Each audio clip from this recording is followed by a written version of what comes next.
Morning folks, I'm Dave Canterbury with the Pathfinder School, back out here in our trap trigger series. As I said, we're going to talk about 5 different trap triggers. We've talked about the figure 4 trigger, we've talked about the Paiute deadfall type trigger, we've talked about the promontory peg, and we talked about a step or breakaway trigger. Now what we're going to talk about is the L7 trigger. The L7 trigger is used for powered devices like snares, but its best application really comes in fishing, to use as a powered pole device so that you can set the hook in a fish if you are fishing from the bank and you're back at your camp, whatever the case may be. An L7 trigger is a very simple device, and I've used a short stake here for this demonstration, but an L7 trigger just takes advantage of an interlocking type trigger system that is pulled away to release it to the spring device. And we'll talk about that a little bit more after we take a closer look at this trigger. Stay with me. All right, so this is an L7 trigger, and you have the L in this device where you've cut in a regular log cabin type notch or a square notch, and then you have a 7 notch or stake notch cut into a stake that's holding it down. And when this is dislodged from the stake, it triggers the trap, and this is called an L7 trigger system. It's a very simple trigger to create, and the length of that stake is going to depend on the power of the device that you're using to set your hook or set your snare around the animal's neck. We'll talk about that right now. Okay, so for demonstration purposes, let's just say that we are at a body of water in front of us and we want to set a few of these spring poles for fishing. Maybe there's not a lot of saplings or things that you can use for spring poles right near the shore, right on the shoreline.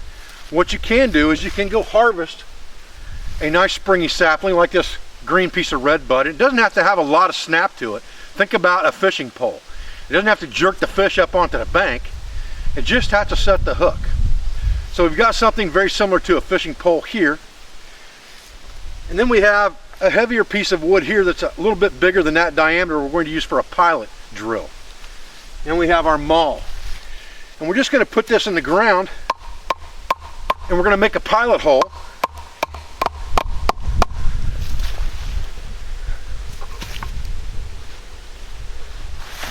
Okay. Once we've got our pilot hole, we're just going to drop our spring pole into it, shove it down there good and hard,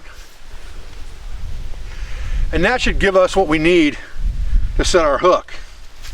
And we can shore that up a little bit, just like we would a fence post, by going around the outside and packing the dirt in, just like this. And now we're ready to fish.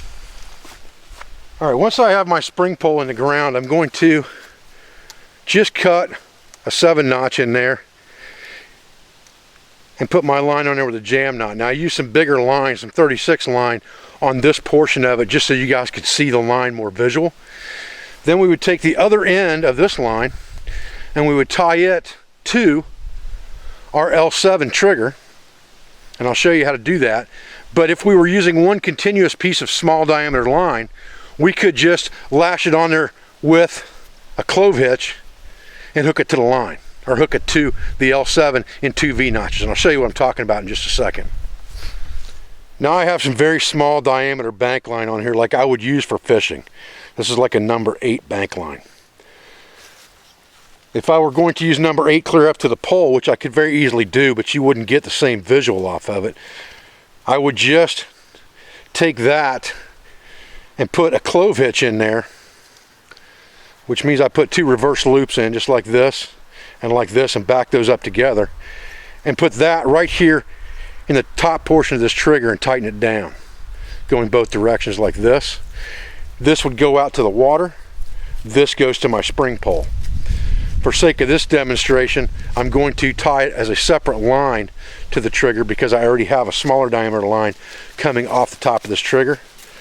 So I'll just tie that on there with a real quick jam knot. All right, so this portion that I'm going to show you now is the way I do things. None of these trap triggers are new. None of these traps are new. All of this stuff has been around forever.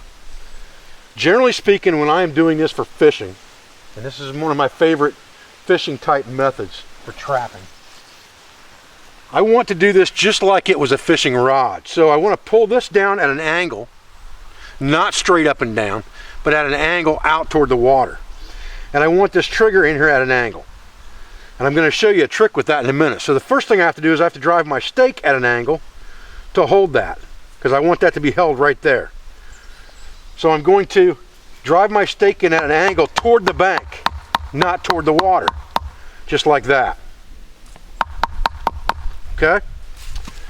Then I'm going to pull my line down, and the line that's going out to the water, which is this thin piece of line, I want that to dislodge this trigger. So I'm going to come over here and wrap it around behind it just like this, so that it does this. It becomes a toggle in itself. If it's wrapped around this trigger this way and the line is pulled, it's automatically toggling this out of the notch away like this. And that's what I want. So I turn this up just a little bit at an upward angle so it's not straight sideways. Pull this out to the water so that as soon as this is tugged on, it's already dislodging. It doesn't take much to dislodge that at that point. And that's what I want. So this is my line going out to the water with my hook on the other end. And the animal doesn't have to tug on this very hard to set it off. And when he sets this off, it pulls just like a fishing rod would and sets the hook in the fish's mouth.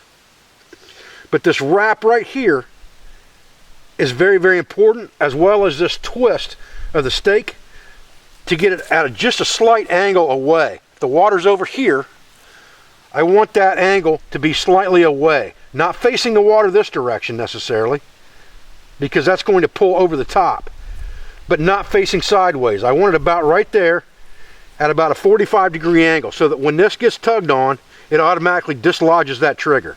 That's what I want. You might play with that just a little bit to get your angle right, but you want that to automatically dislodge as soon as it's pulled.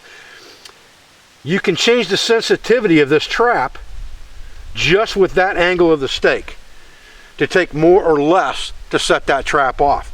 This is your sensitivity portion right here, and the angle of that stake makes all the difference in the sensitivity of this trap. So the way this would work then, for a little bit further away view, since you've seen it up close, here's your line going out to the water. I'm going to take it all the way to the end and just pull on it, let it slip through my hands so you can see this.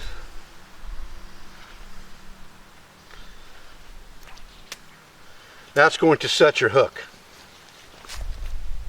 Again, we're not trying to pull this fish out of the water. All we're trying to do is get a good hook set.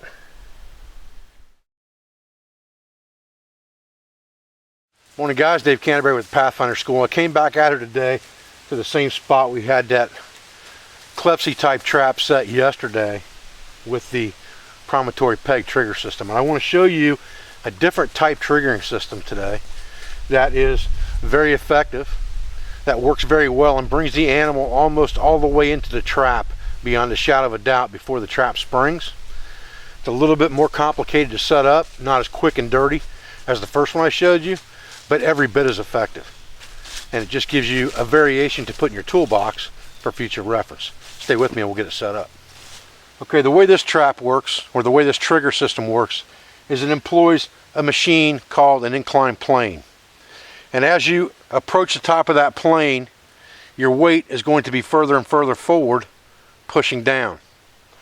So we're going to build a plane here, and we have a trigger stick that goes straight across here. And when this push bar is dropped down, it releases the trap. So what we want to do is we want to wind up this windlass like this. We want to tie our bait to the bottom of this device right here. Wind this up as tight as we can get it and put our release bar right there. Then we want to build an inclined plane here that the animal has to climb up to get to the bait, like this. Remember, our bait is right here. So the further he walks up on this inclined plane, the more weight he's going to place on the treadle itself, which eventually will set it off.